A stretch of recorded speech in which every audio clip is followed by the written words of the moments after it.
Everybody wants a crushing heavy guitar tone. Maybe something like this.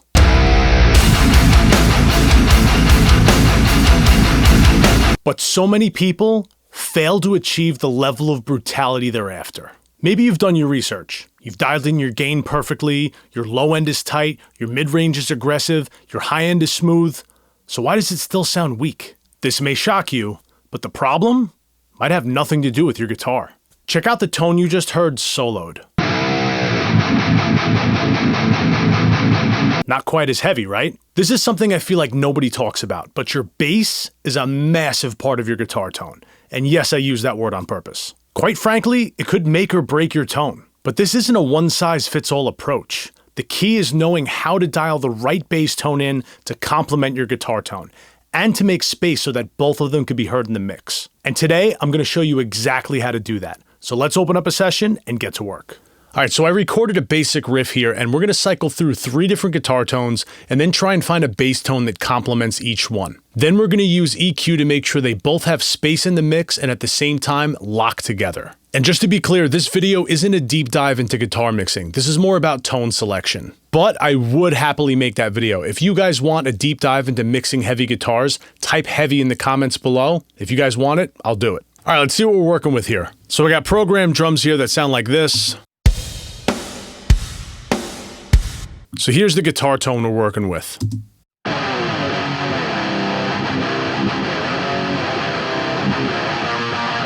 Pretty classic metalcore tone. This is Neural DSP's archetype Nolly. I got the 5150 head, the Mesa styled cab, and the bass tone is one of my favorite amp sim bass tones. This is from Will Putney's STL Tones Tone Hub pack. This is the Counterbass setting, which I believe it's definitely from Counterparts. I think it's from the Nothing Left to Love album, which is an orange head and a Mesa cab. So let's check out what that sounds like.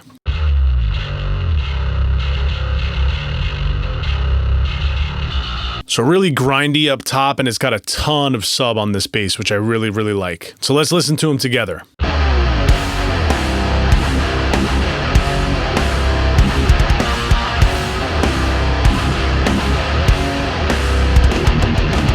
Now, I've used this combination many times. A 5150 style head with this kind of bass tone gel really well, but I think we could do a little bit better. So to make things easier here, I'm going to make a guitar group using this track stack function. So now these guitars are routed through this bus and we could process them at the bus level. So to my ear, one of the things I'm hearing from this is that there's not enough presence in the bass. Let's listen again. There's plenty of sub, and I think that it's filling in the low end of the guitar quite nicely, but I'd like to hear a little bit more of the high end of the bass. So right now I'm going to solo the bass, and I'm going to try and find the frequency that I want to hear more of.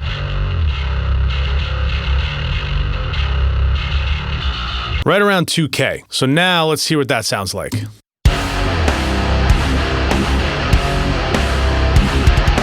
It's definitely there, but I think we could do better. If we make a 2K cut in the guitar, which actually doesn't even sound good. So we're actually not losing much if we make this cut here. I'm gonna pull it down just a bit. Let's see how this sounds.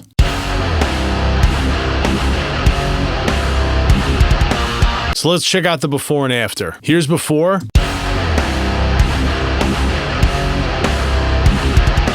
And here's after.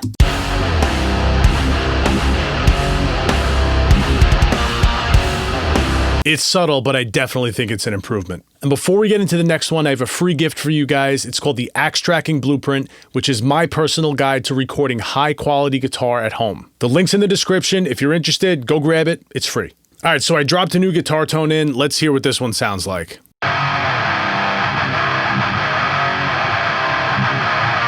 So this guitar tone is from Will Putney's STL Tone Hub guitar pack. And if you're wondering why so much Will Putney stuff, because his guitar tones are awesome. So I settled on this Razor Sharp Attack preset, which is a Bogner blended with a PV 5152 with a Bogner Uberschall. Definitely a different flavor. Let's see if the bass tone that we have locks in with this one.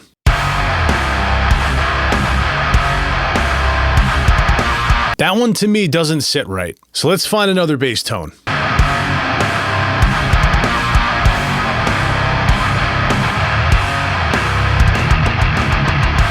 I think this is the one, the Sizzler, which is an Ampeg head and a Mesa cab. So let's listen again.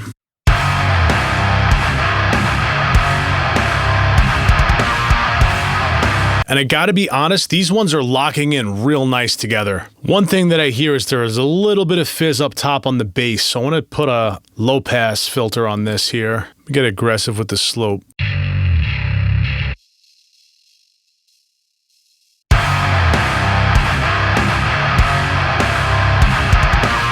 Evil. Now, one key point I want to make on this one is not to just make moves because those are the moves that you always make. Raising the EQ in the bass and lowering it in the guitars on that first tone, that worked. I don't think we need to do that here. The guitar tone that we were working with and the bass tone that we picked to complement it just fit real nice together. Sometimes the best move you can make is no move. With that, let's do another one. All right, the new tone we're working with is a JCM 800 into a Marshall cab. Let's check out what that sounds like.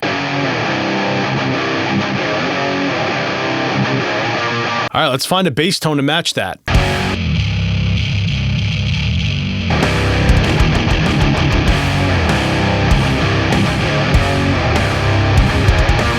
All right, I think we got one. This LOL bass setting, which is an orange head going into a Mesa cab. Apparently I like Mesa cabs on bass. But to me, these lock in real nice together.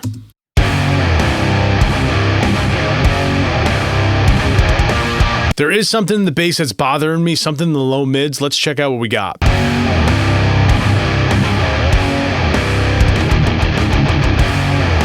So I'm going to A-B it back and forth. You guys tell me if you can hear the difference.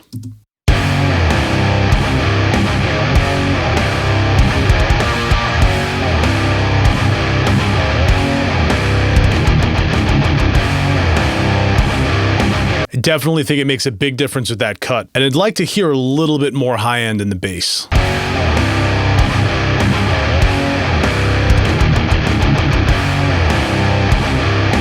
Let's A-B that.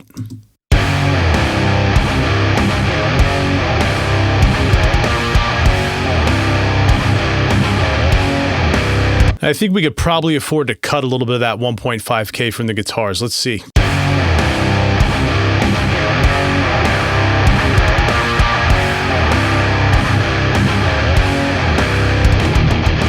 Now, I don't like that cut, but I do think we could cut a little bit higher. So I'm going to sweep this cut up a little bit, and let's see where we find the sweet spot here.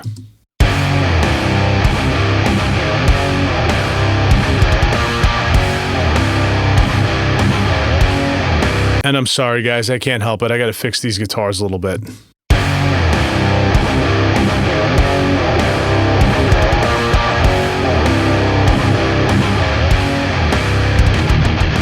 All right, let's A-B this one. Here's the bass and the guitars before those EQ moves.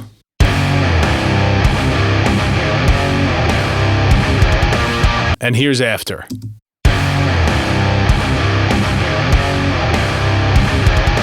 Now, I know I said we do 3, but I'm having so much fun, I want to do another one. And on this one, I want to do it a little bit different. All right, so the new tone is a Bogner Uberschall into a Mesa cab, and it sounds like this.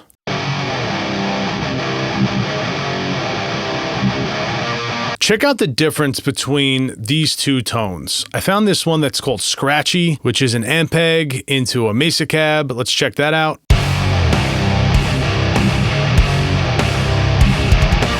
Listen to how much of a difference the bass makes in the tone when we change it to this one here, which is a Mesa head going into a Mesa cab.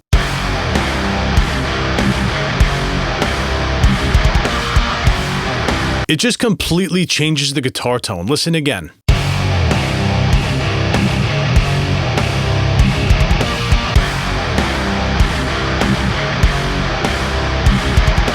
Check out the basses soloed. Here's Scratchy. And here's the Great American Bass. Now, this is something I think a lot of bands don't think about. The guitar players like the tone that they like, the bass player likes the tone that he likes, but what if they don't complement each other well? In this situation, it's always important to remember that the sound of the song is what matters most. Nobody's going to listen to your record in solo. The quality of the end product is all that matters. Now, if you want to make sure that you're getting high quality audio every time you record guitar or bass, Watch this video next. I go through the 10 commandments of recording guitar. Check it out. I'll see you there.